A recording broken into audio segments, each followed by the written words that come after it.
제가 신학교 시절에 학교 가는 길에 자주 다니던 팔당 터널이 있습니다. 국도 6호선을 따라가다 보면은 제1터널부터 제4터널까지 연달아서 이 터널이 이어집니다. 한 터널을 빠져나왔다 싶으면 곧바로 다른 터널로 들어가게 되는 것이죠. 어둠이 끝난 줄 알았는데 곧바로 다시 어둠이 시작되기도 합니다. 그래서 이 길을 가다 보면 언제까지 터널일까? 이 터널은 언제 끝나나 하는 그런 답답함이 밀려올 때도 있습니다. 하지만 그 길을 자주 오가면서 기다리는 장면이 하나 생겼습니다. 마지막 터널을 딱 빠져나오면요, 아주 짧은 순간이지만 남한강과 그 주변 풍경이 눈앞에 쫙 펼쳐지는데요. 차로 지나가면 순식간이고 일부러 속도를 늦춰도 얼마 보이지 않지만 와 하는 그 아름다운 풍경에 저는 이 터널을 지날 때마다 그 풍경이 나온다는 것을 기다리면서 그렇게 지나가게 되었습니다. 그래서 조금만 더 가면 저 풍경이 나온다는 것을 알기 때문에 이 터널 안의 어둠이 더 이상 막막하거나 답답하게 느껴지지 않았습니다. 여러분, 터널과 동굴은 다르지요. 동굴은 한 번 들어가면 다시 되돌아 나와야 하고요. 출구가 보이지 않습니다. 하지만 터널은 가다 보면 반드시 출구가 나오지요. 오히려 목적지까지 돌아가야 될 길을 단축시켜준 아주 고마운 길입니다. 여러분, 우리 인생도 그렇습니다. 폐쇄된 것 같고 하나의 고비를 넘으면 또 다른 어둠이 시작되는 막막한 시간을 우리도 만날 때가 있습니다. 하지만 그곳은 갇힌 동굴이 아니라 지나가는 터널일 뿐입니다. 그리고 마지막 터널 뒤에는 반드시 아름다운 풍경이 기다리고 있음을 아는 사람은 그 캄캄한 어둠을 넉넉히 견뎌낼 수 있는 것입니다. 그런데 오늘 본문 이사야 9장 바로 앞장인 8장의 마지막 부분을 보면 당시 이스라엘 백성들의 상황은 출구가 있는 터널이 아니라 아예 갇혀버린 깊은 동굴과도 같았습니다. 우리 8장 22절 말씀을 함께 보겠습니다. 그들이 땅을 굽어보아도 환난과 흑암과 고통의 흑암뿐이리니 그들이 심한 흑암 가운데로 쫓겨 들어가리라. 당시 북이스라엘은 아수르 제국에게 처참하게 짓밟히고 있었습니다. 나라는 망하고 가족은 흩어지고 백성들은 포로로 끌려가게 되었죠. 철저한 흑암입니다. 캄캄한 동굴 속에 갇혀서 내일의 소망을 아무도 말하지 못하는 그런 상황이었습니다. 그런데 이 절망의 한복판에서 이사야 선지자는 전혀 어울리지 않는 희망을 선포합니다. 오늘 본문 1절 말씀입니다. 전에 고통받는 자들에게는 흑암이 없으리로다. 하나님께서는 모든 소망이 끊어진 그 자리에서 갇힌 동굴의 벽을 허무시고 생명으로 나아갈 수 있는 은혜의 터널을 열고 계시는 것입니다. 여러분, 이 말씀은 2700년 전에 이스라엘 백성에게만 주신 말씀이 아니라 오늘 우리의 삶 가운데서 각자의 흑암의 터널을 지나고 있는 우리 모두를 향한 하나님의 선포인 줄 믿습니다. 오늘 말씀을 통해서 절망을 뚫고 찾아오시는 하나님의 은혜를 함께 살펴보겠습니다. 첫째, 하나님은 가장 캄캄하고 소외된 곳에 생명의 빛을 비추십니다. 우리 1절에서 2절 말씀을 함께 읽겠습니다. 전에 고통받던 자들에게는 흑암이 없으리로다. 옛적에는 여호와께서 스불론 땅과 납달리 땅이 멸시를 당하게 하셨더니 후에는 해변길과 요단 저쪽 이방의 갈릴리를 영화롭게 하셨느니라. 흑암에 행하던 백성이 큰 빛을 보고 사망의 그늘진 땅에 거주하던 자에게 빛이 비치도다. 아멘. 여러분, 여기에 보면 스불론과 납달리라는 지명이 나옵니다. 스불론 지파, 납달리 지파가 예전에 분배받아 정착한 땅이기 때문입니다. 그리고 훗날에 이 지역을 갈릴리라고 불리게 되었습니다. 여러분, 이 지역은요, 이스라엘의 가장 북쪽에 위치한 국경의 변방에 위치한 곳이었습니다. 그래서 외세의 침략이 있을 때마다 가장 먼저 짓밟히고 약탈당하는 고통의 땅이었지요. 아수르 군대가 쳐들어왔을 때도 가장 먼저 초토화된 곳이 바로 이곳입니다. 수많은 이방인들이 섞여 살게 됩니다. 그리고 혈통과 율법의 순수성을 중시하던 이 남쪽 예루살렘 사람들에게는 이방의 갈릴리라고 불리면서 철저한 손가락질과 멸시를 받았던 그런 소외된 땅이 바로 이 지역입니다. 우리는 버려졌다, 짓밟혔다, 하나님마저도 우리를 버리셨다라는 그런 패배감, 수치심만이 이 땅에 가득할 뿐이었습니다. 그러나 이사야 선지자는 그곳을 향해서 놀라운 반전을 선포하고 있는 것입니다. 하나님께서 그 멸시받던 땅, 가장 캄캄한 갈릴리를 영화롭게 하시겠다라고 하시는 것입니다. 여러분, 이것은 그냥 캄캄한 방에 불 하나 켜주시고 상황을 수습해 주신다는 그런 의미가 아닙니다. 짓밟혀서 쓰레기 더미처럼 된 곳을 왕의 자리처럼 찬란하게 바꿔주시겠다라는 그런 놀라운 반전의 말씀입니다. 여러분, 도대체 어떻게 이런 일이 가능한 것입니까? 그것은 바로 참 빛 되신 예수님께서 이 땅에 오셨을 때에 예수님은 종교와 권력의 중심지인 예루살렘으로 가시지 않으시고 가장 상처 많고 가장 천대받았던 이 사각지대, 이 이방의 갈릴리로 가장 먼저 찾아가셨습니다. 여러분, 이 예언이 700년 뒤에 마태복음 4장에서 완벽하게 성취된 것을 볼 수 있습니다. 우리 마태복음 4장 12절에서 16절 말씀을 함께 읽겠습니다. 예수께서 요한이 잡혔음을 들으시고 갈릴리로 물러가셨다가 나사렛을 지나 납달리 지경 해변에 있는 가버나움에 가서 사시니 이는 선지자 이사야를 통하여 하신 말씀을 이루려 하심이라. 일러스되 스불론 땅과 납달리 땅과 요단강 저편 해변길과 이방의 갈릴리여, 그 감에 앉은 백성이 큰 빛을 보았고 사망의 땅과 그늘에 앉은 자들에게 빛이 빛이었도다 하였느니라. 아멘. 여러분, 예수님께서는요, 고향 나사렛을 완전히 떠나셔서 멸시받던 이 가버나움을 사역의 본부로 삼으셨습니다. 오죽하면 마태복음 9장에 보면은 이 가버나움을 가리켜서 예수님의 본동네라고까지 부르게 되는 것입니다. 그리고 이 말씀 직후에 마태복음 4장에서 예수님은 이때부터 예수께서 비로소 전파하여 이르시되 회개하라, 천국이 가까이 왔느니라 하시더라 라고 기록되어 있는 것입니다. 바로 이곳에서부터 하나님 나라의 선포가 시작된 것입니다. 예수님은 당시 종교의 기득권층이 모여있는 수도 예루살렘이 아니라 이방인들과 섞여 살고 있는 북쪽의 변방, 이방의 갈릴리라고 불리는 이 가버나움에서 사역을 시작하신 것입니다. 만왕의 왕이신 분이 가장 변방에서 사람들과 함께 똑같이 먹고 똑같이 자고 땀 흘리면서 그들이 고단하고 냄새나는 일상 한복판에 진짜 생활인으로 부대끼셨다라는 것을 말씀하고 있습니다. 여러분, 이것이 무엇을 의미합니까? 바로 예수님께서 함께 하실 때 그곳이 하나님의 나라가 됨을 실제로 보여주신 것입니다. 여러분, 이것이 바로 기독교의 복음입니다. 예수님은 멀리 하늘 보좌에 앉으셔서 빛만 쏘아서 보내시는 것이 아닙니다. 멸시받는 갈릴리 땅 친히 발로 찾아오셔서 함께 먹고 함께 우셨습니다. 빛 되신 예수님이 내 삶에 들어와 함께 하시는 것, 여러분, 그것을 우리는 임마누엘이라고 하지 않습니까? 바로 그 임마누엘, 바로 그 자체가 우리의 모든 수치, 우리의 멸시를 영광으로 바꾸는 사건이 되는 것입니다. 예수님께서 서신 그 자리가 바로 가장 영화로운 하나님의 나라가 되는 것입니다.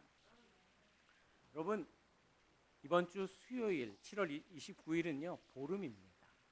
여러분, 보름달은요 밤하늘에 아주 환하게 떠올라서 이게 낮인지 밤인지 모를 정도로 환하게 밝혀주지요. 그런데 우리가 다 아는 사실이지만 여러분, 달은요 스스로 빛을 뿜어내는 발광체가 아닙니다. 우리가 밤하늘에서 보는 그 밝은 달빛은 사실 태양빛을 받아서 그대로 반사하는 것에 불과한 것입니다. 여러분, 우리의 신앙도 이와 같습니다. 이사야서 60장 1절에 보니까 우리에게 일어나라, 빛을 발하라 라고 말씀하고 있습니다. 이 명령, 우리더러 어떻게든지 빛을 짜내라, 그래서 빛을 만들어 보라 라는 그런 말입니까? 아닙니다. 여러분, 우리는 스스로 빛을 낼 수 없는 존재입니다. 우리는 발광체가 아니라 반사체이기 때문입니다. 여러분, 우리는 스스로 빛을 내는 존재가 아닙니다. 참 빛 대신 예수 그리스도의 영광을 반사하는 존재라는 것을 여러분 기억하시기 바랍니다. 내 삶의 가장 캄캄하고 멸시받는 이 갈릴리 한가운데로 빛 대신 예수님께서 찾아와 주십니다. 이때 어떤 일이 일어납니까? 우리의 수치는 영광으로 변하게 되고 생명의 빛을 세상에 반사하게 되는 축복의 통로가 되는 것입니다. 세상의 어둠이 짙어질 때에, 그리고 우리의 삶이 고단해질 때에 참 빛 대신 예수님을 같이 온전히 바라볼 수 있기를 바랍니다. 주님께서 우리의 심령을 환하게 비춰주시고 세상의 어둠을 밝히는 복음의 빛을 우리에게 반사할 수 있도록 이끌어 주실 줄 믿으시기 바랍니다. 둘째, 하나님은 무거운 멍에를 꺾으시고 참된 자유와 기쁨을 주십니다. 우리 3절에서 5절 말씀을 함께 읽겠습니다. 주께서 이 나라를 창성하게 하시며 그 즐거움을 더하게 하셨으므로 추수하는 즐거움과 탈취물을 나눌 때의 즐거움같이 그들이 주 앞에서 즐거워하오니 이는 그들이 무겁고 명예와 그들의 어깨의 채찍과 그 압제자의 막대기를 주께서 꺾으시되 미디안의 날과 같이 하셨음이니이다. 어지러이 싸우는 군인들의 신과 피 묻은 겉옷이 불의 섭같이 살라지리니. 아멘. 큰 빛이 비치게 되니까 어떤 일들이 일어납니까? 백성들에게 추수할 때의 즐거움 같은 엄청난 기쁨이 임한다고 말씀하고 있습니다. 여러분, 그 기쁨의 이유가 무엇이지요? 그것은 바로 그들을 짓누르고 있던 모든 압제와 고통의 사슬이 끊어졌기 때문입니다. 오늘 말씀을 보니까 멍에라는 말이 나오는데, 이 멍에는요, 소나 말의 목에 얹어서 무거운 짐을 끌게 하는 단단한 나무 막대기입니다. 여러분, 아수르가 어떤 이스라엘에게 어떤 일을 했습니까? 백성들의 목에 무거운 멍에를 씌우고 채찍과 막대기로 피눈물이 나도록 혹사시켰습니다. 이 아수르 제국은 이스라엘 백성들에게 감당할 수 없는 막대한 조공을 요구했습니다. 그래서 그들의 삶을 완전히 피폐하게 만들었지요. 그리고 폭력과 억압으로 백성들을 끊임없이 공포에 떨게 했습니다. 또한 백성들을 강제로 이주시키고 이방인들과 혼합 정책을 펼침으로써 하나님의 백성이라는 거룩한 정체성과 그 소망마저 철저하게 말살시켜버린 것입니다. 그들을 한마디로 처참하게 짓밟은 것입니다. 그런데 하나님께서 어떻게 하신다고 하십니까? 무거운 멍에를 살짝 가볍게 줄여주시는 그 정도가 아닙니다. 그들이 겪는 육체적이고 경제적이고 영적인 멍에와 채찍을 아예 산산조각 내서 꺾으신다 하십니다. 그런데 그 꺾으심이 미디안의 날과 같게 하신다 하고 계십니다. 여러분, 미디안의 날, 이게 언제적 이야기인지 아십니까? 바로 사사시대, 기드온 시대의 이야기입니다. 여러분, 기드온이요 300명의 군사를 가지고 13만 5천 명의 미디안 대군을 무찌른 날이 바로 이 미디안의 날입니다. 인간의 계산으로는 도저히 이길 수 없는 그런 싸움이었죠. 그런데 기드온의 군대는 칼을 쓰지 않았습니다. 횃불을 들고 항아리를 깨면서 나팔을 불었을 뿐인데 하나님께서는 친히 적들을 물리치시고 완벽한 승리와 자유를 주신 것입니다. 바로 이 날이 바로 미디안의 날입니다. 우리의 멍에를 꺾는 것은 내 힘과 지혜가 아니라 전적인 하나님의 능력을 말하는 것입니다. 이 승리가 얼마나 철저한지 5절을 보면 피 묻은 군화와 전쟁의 옷들이 모두 불에 타서 땔감이 될 것이다, 그렇게 말씀하고 있는 것입니다. 여러분, 이 깨어진 멍에, 이 기드온의 승리는 훗날에 예수 그리스도의 십자가 사건을 통해서 완벽하게 성취되는 것입니다. 여러분, 우리의 인간의 어깨를 가장 짓누르는 근본적이고 무거운 멍에가 무엇입니까? 그것은 바로 죄와 사망의 멍에입니다. 사탄은 이 죄와 사망의 멍에로 우리를 평생 종노릇하게 만들었습니다. 그러나 참빛으로 오신 예수님께서 어떻게 하셨습니까? 예수님께서 우리를 대신하여 채찍에 맞으심으로 우리를 치던 그 심판의 채찍을 꺾으셨습니다. 친히 골고다 언덕에 무거운 나무 십자가 멍에를 지심으로 우리를 올가매던 정죄와 사망의 멍에를 산산조각 내셨습니다. 우리 힘으로는 도저히 이길 수 없는 이 영적인 전쟁을 십자가 보혈의 능력으로 완전히 끝내셨습니다. 그리고 우리에게 참 쉼과 평안을 주신 것입니다. 여러분, 한 시골에 할머니가 있습니다. 무거운 짐을 머리에 이고 버스를 탑니다. 그런데 자리에 앉아서도 그 무거운 짐을 머리에 계속 이고 계신 겁니다. 기사님이 백미러로 보다가 안쓰러워서 말합니다. 할머니, 이제 그 짐을 이제 내려놓으세요. 그랬더니 할머니가 뭐라고 하시는지 아십니까? 아이고 기사 양반, 나를 태워준 것도 고마운데 어떻게 이 무거운 짐까지 내려놓나. 여러분, 이 할머니의 모습, 우리 모습은 아닐까요? 구원받아서 하나님의 자녀가 되는 은혜를 받았음에도 불구하고 우리 삶의 보따리를 여전히 내 머리에 이고 끙끙대며 살아가는 것이죠. 여러분, 우리에게는요 각자 감당해야 될 삶의 무게가 있습니다. 책임감이 있습니다. 그런 멍해가 있죠. 때로는 이 멍해가 우리의 숨을 막히게 할 만큼 버겁게 느껴지기도 합니다.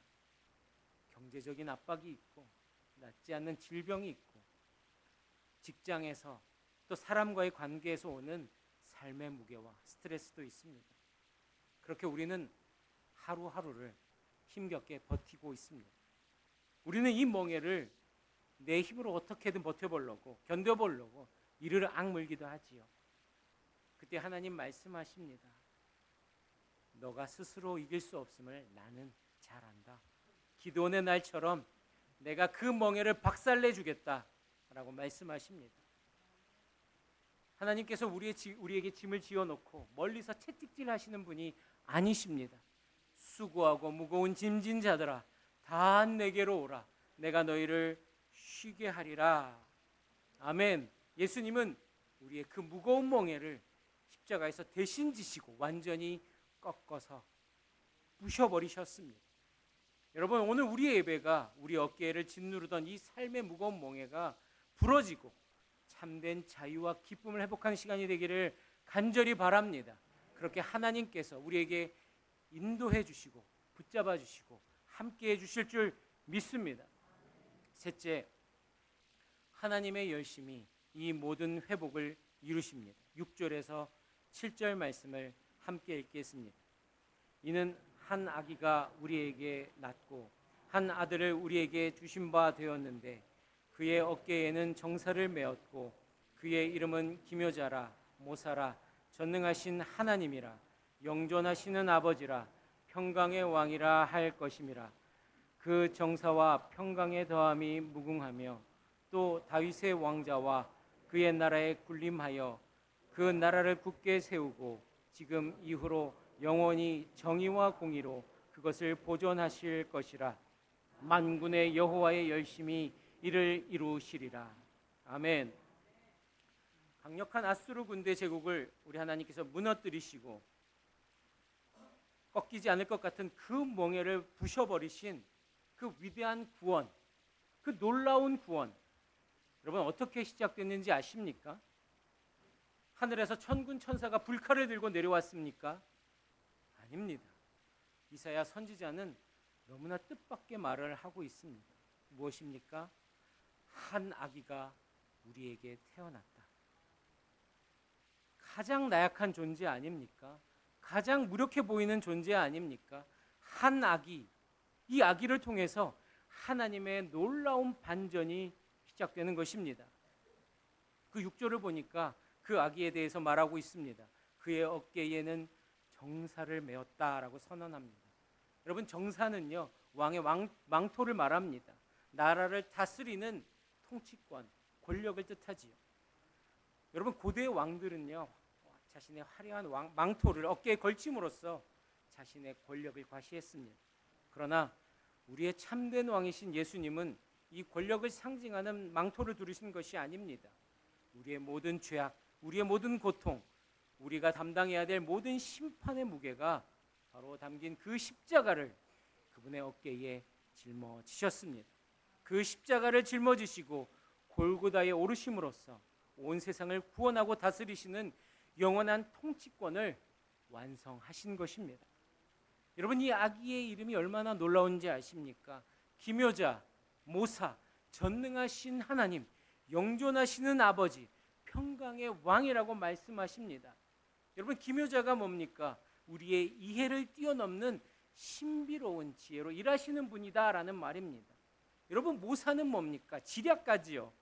우리에게 가장 선한 길을 인도해 주시는 우리의 상담가가 되어 주십니다. 전능하신 하나님은 이 아기가 그냥 뛰어나고 위대한 그런 인간이 아니라 바로 하나님 자신이다. 전능하신 하나님이시다 말씀하고 있습니다. 또 영존하시는 아버지는 시간을 초월하셔서 영원히 우리를 돌보시는 과거, 현재, 우리의 미래의 모든 우리의 죄까지도 다 담당하시는 우리를 돌보시는 아버지시다라는 말입니다. 그리고 평강의 왕이라는 이 말은 세상이 줄 수 없는 참된 평안으로 우리를 다스리시는 왕, 우리 주 예수 그리스도시다라고 말하고 있습니다. 여러분, 이 5가지 예수님의 이름은 우리의 삶의 필요를 다 채워주시는 놀라운 이름입니다. 우리의 삶이 이해가 되지 않을 때에 기묘자를 바라보시기 바랍니다. 우리의 결정이 어려울 때에 우리의 모사를 의지하시기 바랍니다. 힘이 없을 때 전능하신 하나님을 붙드십시오. 외로울 때에 영존하시는 아버지의 품을 찾으시기 바랍니다. 그리고 마음에 불안이 밀려올 때에 평강의 왕이 다스리시는 그 평안 속으로 함께 들어가길 바랍니다. 예수 그리스도, 바로 그분이 우리의 모든 흑암을 끝내실 완전한 빛, 해답이신 줄 믿으시기 바랍니다. 여러분, 6절을 보시면 2번이나 우리에게라는 표현이 나옵니다. 한 아기가 우리에게 낳고 한 아들을 우리에게 주신 바 되었는데, 여러분, 이 아기는요 먼 하늘의 신비가 아닙니다.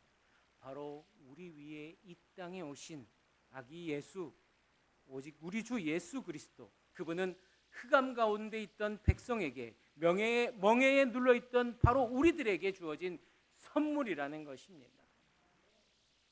여러분, 이처럼 우리에게 오신 예수님이 세우시고 다스리는 나라는 어떤 나라입니까? 7절에 보니까 그 정사와 평강의 더함이 무궁하며 또 다윗의 왕자와 그의 나라에 군림하여 그 나라를 굳게 세우고 지금 이후로 영원히 정의와 공의로 그것을 보존하실 것이라 말씀하고 있습니다. 여러분, 주님의 나라는 흔들리지 않는 정의와 공의로 세워진다 말씀하십니다. 억울한 자가 없고 약한 자가 짓밟히지 않는 완전한 샬롬의 나라가 영원히 보존되는 것입니다. 바로 이 영광스럽고 영원한 하나님 나라에 우리를 예수 그리스도께서 백성으로 삼아 주셨다 하는 선포가 바로 오늘 이 말씀입니다. 여러분, 그런데 이 놀라운 일을 이루시는 원동력이 있습니다. 7절의 이 마지막 구절이 바로 놀라운 하나님의 말씀입니다. 무엇인지 아십니까? 만군의 여호와의 열심히 이를 이루시리라. 여러분, 이 열심에 해당하는 단어 히브리어 이 키나는요, 본래 질투할 정도로 맹렬하고 뜨거운 사랑을 말합니다. 포기를 모르는 강렬한 열정을 말하는 것입니다. 여러분, 창조주 하나님이 스스로 피조물로 이 땅에 오신 것, 연약한 아기가 되어서 이 땅에 오신 것, 베들레헴의 말 구유에 누이신 것, 가장 캄캄하고 멸시받는 삶의 밑바닥까지 기어코 찾아오시게 만드는 그것이 무엇입니까? 우리를 살리기 위해서 하나뿐인 아들 예수 그리스도를 참혹한 그 죽음의 십자가에까지 내어주시기까지 하신 그 원동력이 무엇입니까? 오늘 말씀에 있습니다. 바로 우리를 향한 그 맹렬한 사랑, 만군의 여호와의 열심이 그렇게 우리에게 역사하신 것입니다. 여러분, 우리가 생명의 빛을 누리게 된 것, 우리가 신앙생활을 잘해서 또 봉사를 많이 하고 헌금을 많이 하고 기도를 열심히 했기 때문입니까? 아닙니다. 우리의 모든 구원과 회복의 역사는 나를 향한 하나님의 열심히 이루어내신 일인 줄 믿으시기 바랍니다. 여러분, 우리는 자꾸 흔들리는, 그리고 자꾸 쓰러지는 그런 존재입니다. 그러나 하나님께서 우리를 향한 그 맹렬하고 뜨거운 사랑은 한 번도 쉬지 않으시고 우리를 찾아오십니다. 하나뿐인 아들 예수 그리스도를 십자가에 내어주시기까지 우리를 구원하신 하나님의 그 사랑, 그 열심이 지금 우리의 삶을 이끌고 계시다는 것을 여러분 믿으시기 바랍니다.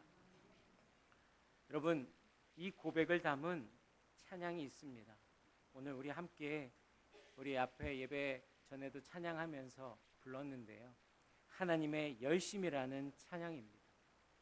이 고백을 함께 나누고 말씀을 이어가도록 하겠습니다.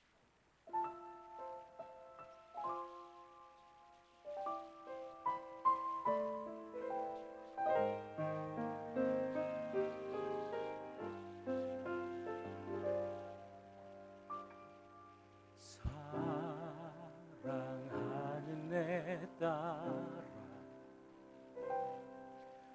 너의 자금도 내게 귀하다. 너와 함께 걸어가는 모든 시간이 내게 힘이라. 사랑하는 아들아, 내 연약함도 내게 금이라. 너로 인해 잃어버린 나의 양들이 돌아오리라.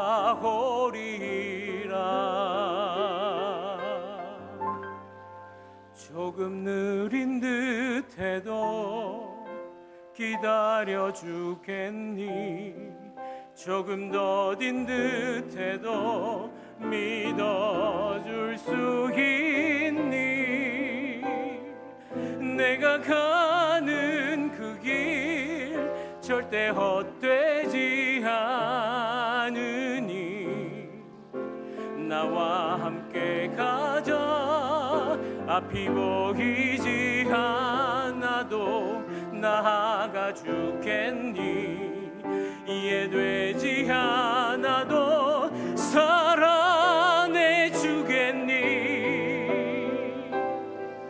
너의 눈물의 기도 잊지 않고 있으니 나의 열심으로 이루리라.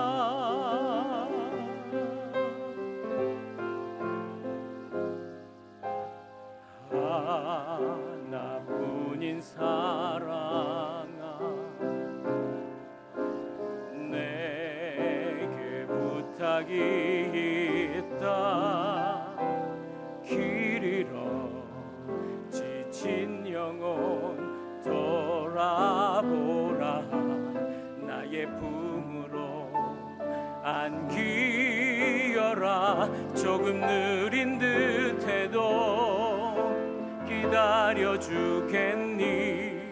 조금 더딘 듯해도 믿어줄 수 있니? 내가 가는 그 길 절대 헛되지 않으니 나와 함께 가자. 앞이 보이지 않아도 나아가 주겠니? 이해되지 않아도 사랑해 주겠니? 너의 눈물의 기도 잊지 않고 있으니 나의 열심으로 이루리라. 내게 그 땅을 부탁한다.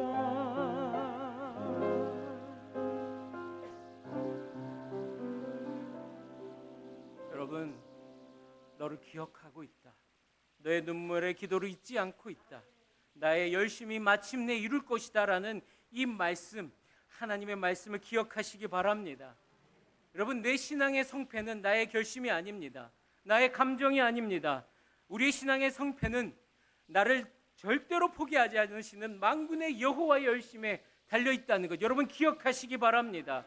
내가 손을 놓는 그 순간에도 우리 하나님은 우리의 손을 단 한 번도 놓으신 적이 없으십니다.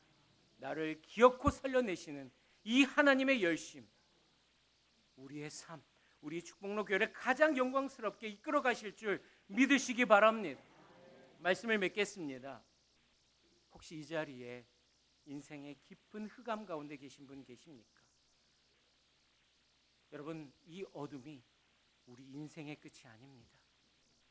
버려진 갈릴리처럼 그렇게 초라해진 내 삶에 주님께서 찾아오십니다. 그리고 은혜의 빛을 비춰주십니다.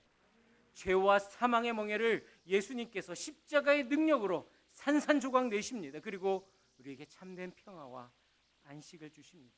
여러분, 그것은 나를 살리고야만은 그 하나님의 열심이 우리의 구원, 우리의 회복의 역사를 이루실 것입니다. 여러분, 이 하나님의 열심에 우리의 온 인생을 맡겨드릴 수 있기를 바랍니다. 그렇게 주님 앞에 나아가는 우리 모두가 되기를 간절히 바랍니다.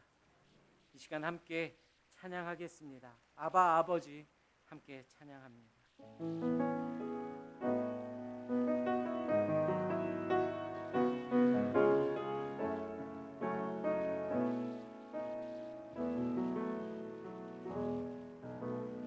아바 아버지 아바 아버지 나를 안으시고 바라보시는 아바 아버지 아바 아버지 아바 아버지 나를 도우시고 힘주시는 우리 처음부터 아바